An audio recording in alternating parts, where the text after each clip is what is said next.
Hey, everybody, and welcome to another episode of Great People TV. As usual, you're with me, Ben Ibrahim. And as usual, before I start, yes, I know I sound a little bit annoying, like a broken record. Please support our social media channels on LinkedIn, on Twitter, on Facebook, on YouTube, and on Instagram as well. You've all supported us, and thank you so much. But tell a friend to follow and like Great People TV. Tonight, we have another great guest, but something a little bit different. Last time we spoke to Brendan Gunn, and we've spoken to other sports characters, political characters, leaders, but we haven't spoken to a corporate character in quite some time. So today, the topic is making the change, and I'm speaking to Vaishana Vasutavan, aka Vai, who's on our show tonight. And Vai, I'm sorry, did I get that right? It's Vaish, yes. Vaish with a H. So Vaish Yes. is on. I apologies about that. Vaish, welcome to Great People TV. How are you? Thank you so much, Ben, for having me. I'm good, thank you. How are you doing? No.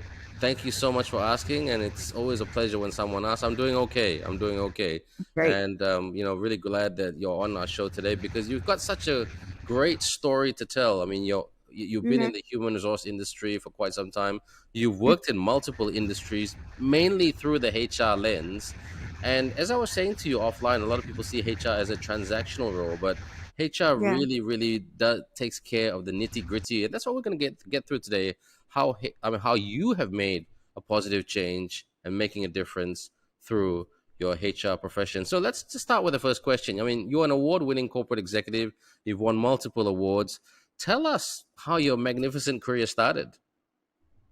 All right, Ben. So basically, I graduated high school and I wanted to, work for a year or two and then go to college and do my degree, right? I always thought that I was going to do mass communication because I wanted to have my own talk show one day. I wanted to be the next Oprah Winfrey, as per se. However, as I was looking for a job, while I was, taking a break after high school graduation, I applied to many job ads, and one day I got a call from the largest global recruitment agency known as Manpower Group, right? So I went in for an interview, and actually the role was for one of their clients.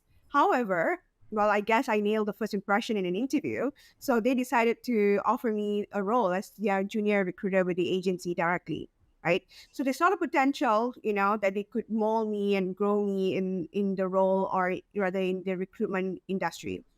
So then I continued working with the company and I held many roles there. So I was leading the client talent acquisition. I was managing the Manpower Group's academy. I was also the trainer for IBM Malaysia.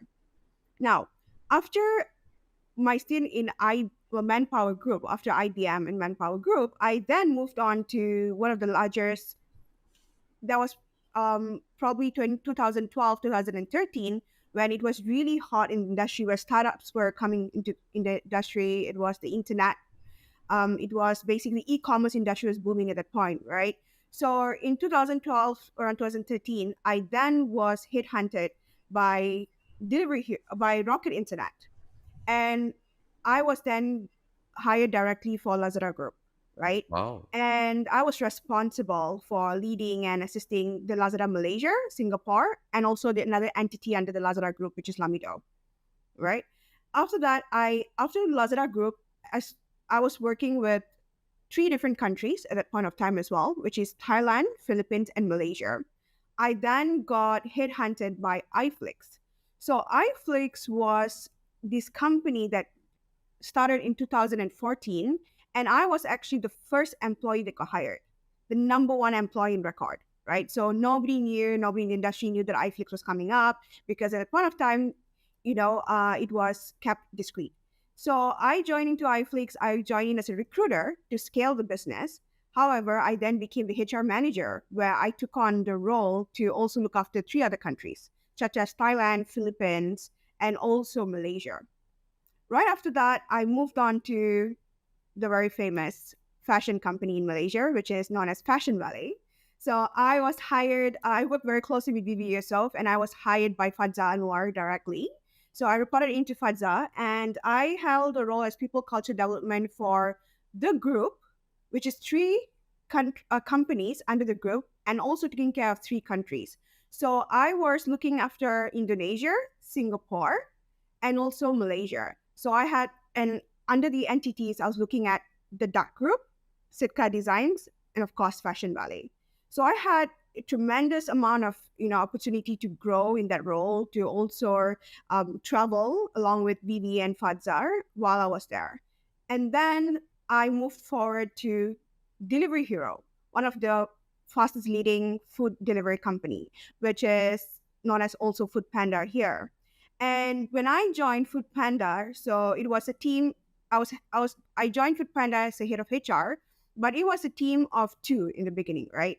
And then we hired employees of 100. We started at 112 employees, but we scale in 1 year to 1,000 employees, and my team then grew from 2 headcounts right up to basically 12 headcounts.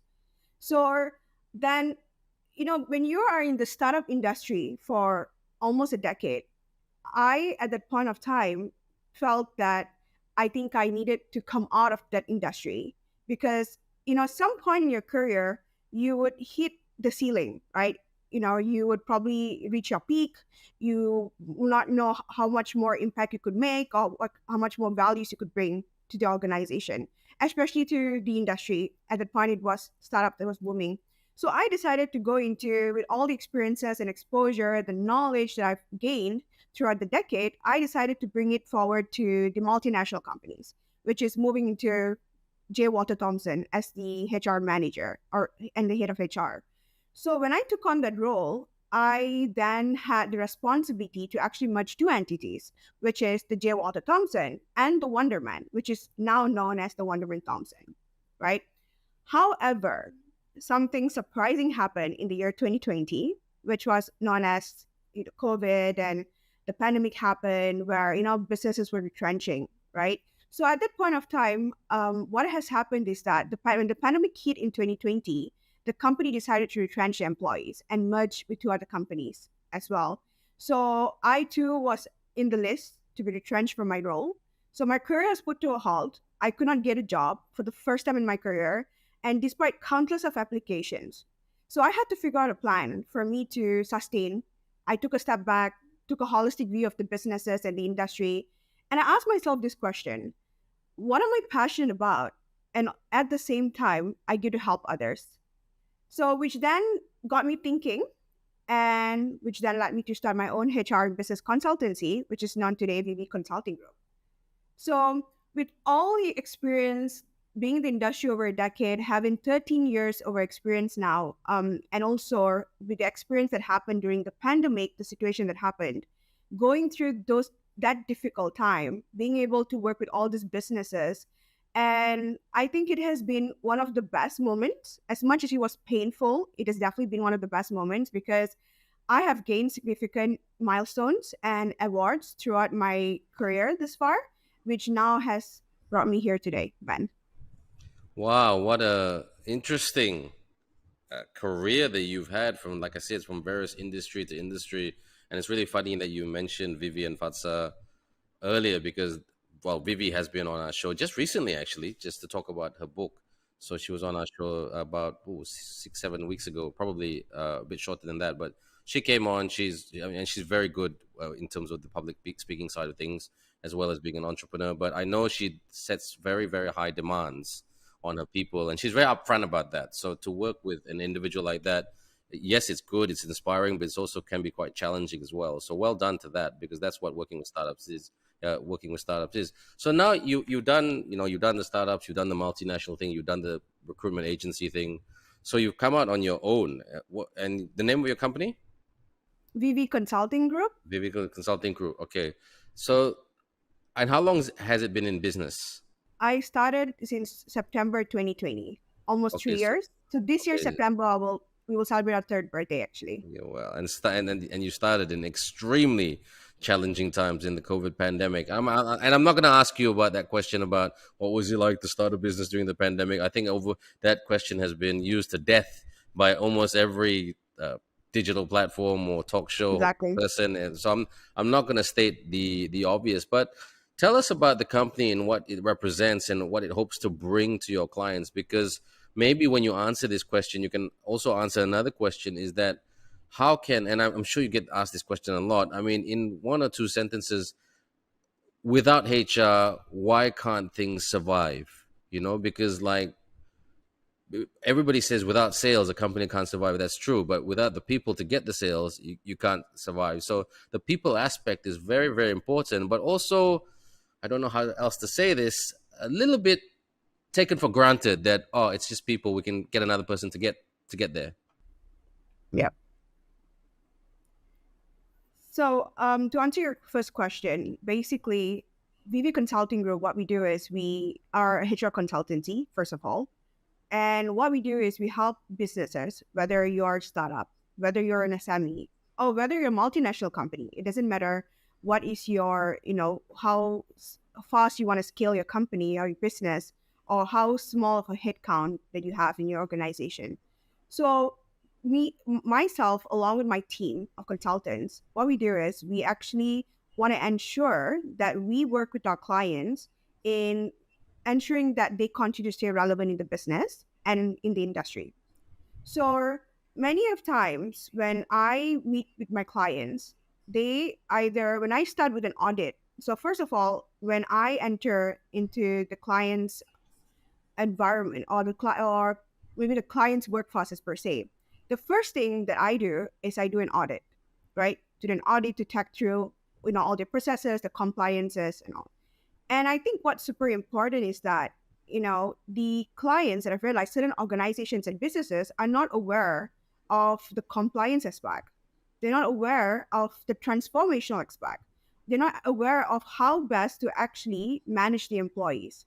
So how are we different and what exactly do we do that we are able to support our clients better is the fact that I would say our values, which is definitely stands out, because the one thing I've always told my team and the one thing that I personally believe, it's not about money. And the reason why I would say maybe Consulting Group believes in that, because during the pandemic, it was not about, the reason why maybe Consulting Group started was because, not necessarily was because of the money, but also the fact that every business had to sustain.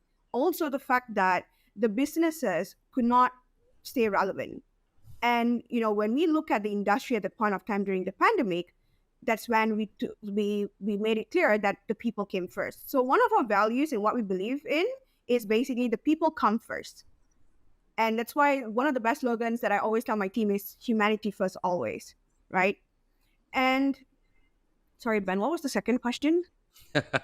The second part is that, clearly very explain what the company stands for, but how does HR, and in your, the Vice way, how does HR really, really is the difference to making a company successful or not? Because regardless of the generations, people take people for granted. Okay, if someone leaves, we can easily get a replacement, but that's not the case, because you built so much time and effort into that person to make it work, to help the company become sustainable.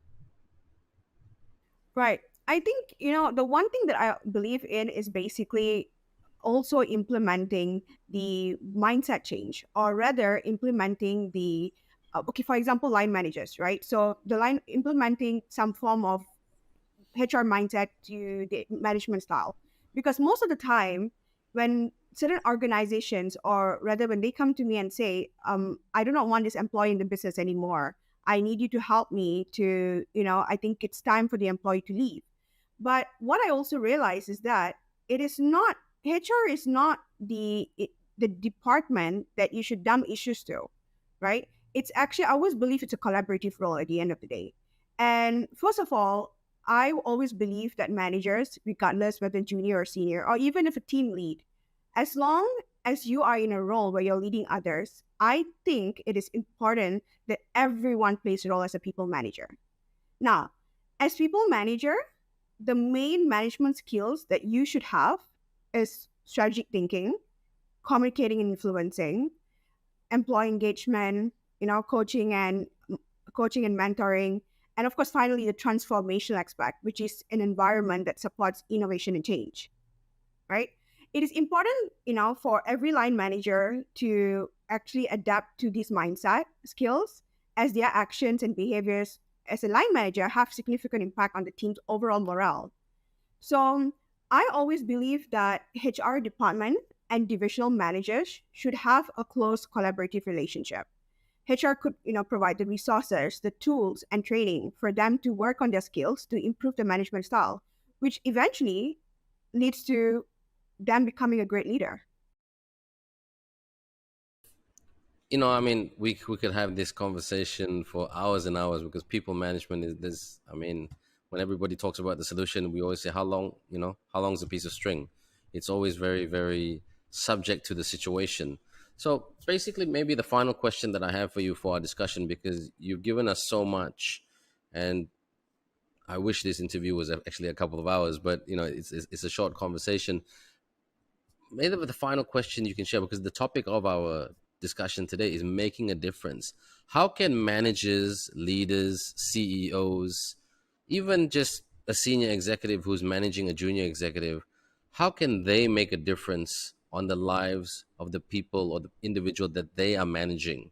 Because to make that difference, they make that positive difference. Because if you make a positive difference in someone's life, they're going to stay, they're going to work, and they're going to give you great results. Right.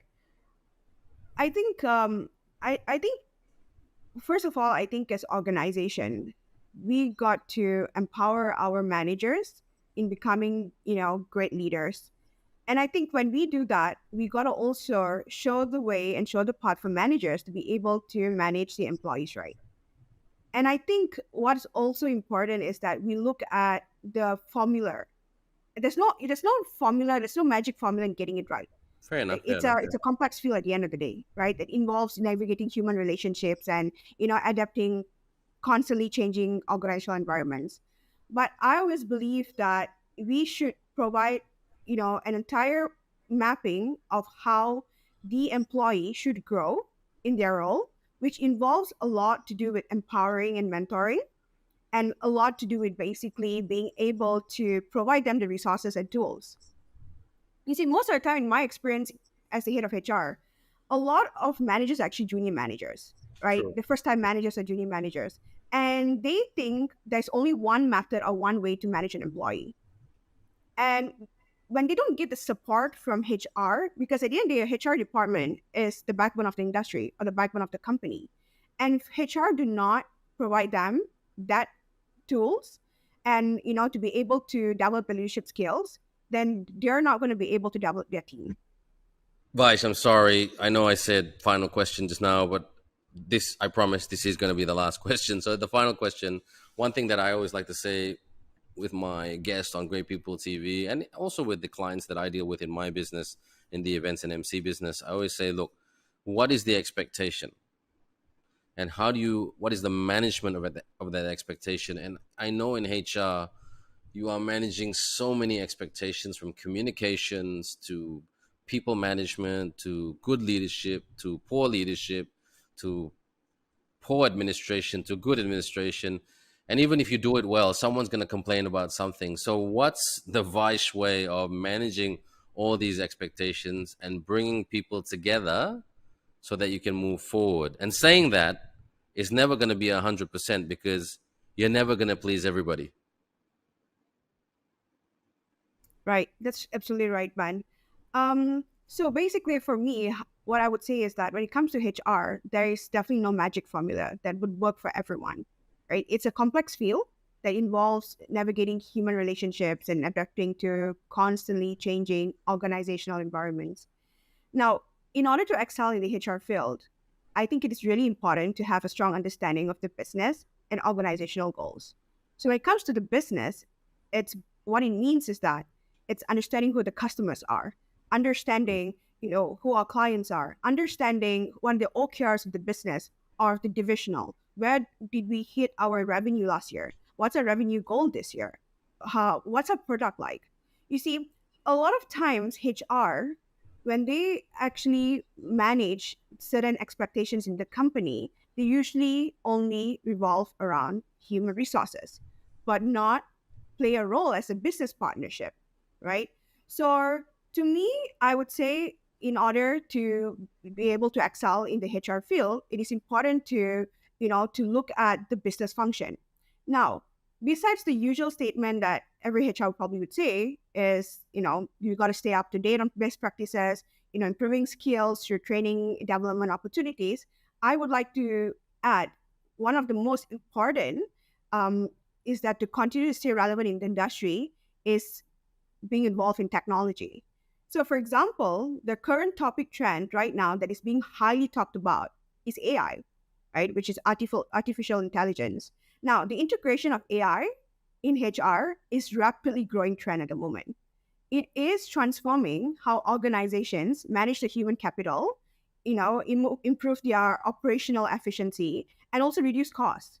So I think overall as HR, we should continue to adapt to the changes, upskill ourselves, and one of the most important thing is to automate what was once the most traditional method. We always like to do things manually. We always like to do, that's how it used to be. This is how we do things. But I think, automating what is once a traditional method and integrating tech into your daily tasks that eventually promotes productivity and efficiency, I think that's really, really important. I also like to add that, when certain employees that have actually come to HR and they often look at, okay, HR is basically to be blamed for a lot of things, right? I remember when I was a junior HR growing in my career, I experienced where employees were to blame HR for everything that happens. And as a HR at that point of time, being a junior employee, I felt frustrated. I felt demotivated and I was unappreciated, right? However, as I grew my HR career where I was in a leadership role, I then took a step back to take a holistic view of the situation and to understand the complaints and feedbacks that were coming in. You see, if I were to ask any employee today, right, what does HR do? The common answers band will always be the main 3 points, which is payroll, letters, hiring. That's all. But we know that HR does more than that, right? But HR gets misunderstood all the time. So, similarly, as an employee in a workforce, oftentimes we blame certain divisions because most likely we do not understand what does a division do. So, and or what are they responsible for? So, by trying Yep. to understand the employee's point of view, what I have done is I actually started to implement two main core values in the organization, which is within, or rather within the HR spectrum, which is one, open communication, and two, integrity. So when HR started to practice these values and help employees to understand what HR do or what our OKRs are, what improvements are we implementing, we then started to gain the trust of the employees. And employees also have stopped blaming or assigning blame to HR as they started to understand that HR does more than just, paying salaries, drafting letters, arranging interviews, and so on. So, in conclusion, here, I would say that the most important aspect to deal with the situation, or the most important aspect as HR in the field, is to first listen and help the employees to understand by practicing open communication. And also, I would like to highlight that having core values really helps bring division employees to come together as one. Vash, it's been such a really, really interesting discussion here today. I just feel like, it's almost like, I mean, we Malaysians, we sometimes are lazy to open a book, but today the book really, really came at us in Great People TV. And you broken it down so well in terms, not just about the basics of, yes, I mean, yes, the basics of human resource, but also, the core things that you have to address, which is the values, the leadership, the people, the communication, because it's those things that you spoke about is what makes good people. Because when you have good people around you who are professional, who are well mannered, who are not negative, you're going to have a good environment and a good culture, which is not easy to build, especially in this post-COVID time where people are more pessimistic than anything else. So you've given us a lot of notes right here, Vaish, and really, I think a lot of people are going to enjoy this content here today that you've given us on Great People TV. But on behalf of Great People TV, thank you so much for sharing all your antidotes, not just about human resource, but about business. And you've also, the key today that you've spoken about transformation, how you transformed yourself to become better, and that made others better. And that has made an impact and making a difference on many, many people's lives. Vaishana, Vasutavan, thank you so much for your time. Anytime you want to tell another good story on Great People TV, hit me on WhatsApp. As always, I tell this to all my our guests, and some of them have come back. Come back, tell us some more good stories because your stories will always be welcome right here on Great People Definitely looking TV. forward Thanks for so that. much, and have a great night, everybody. And we'll catch you on our next episode of Great People TV. Take care.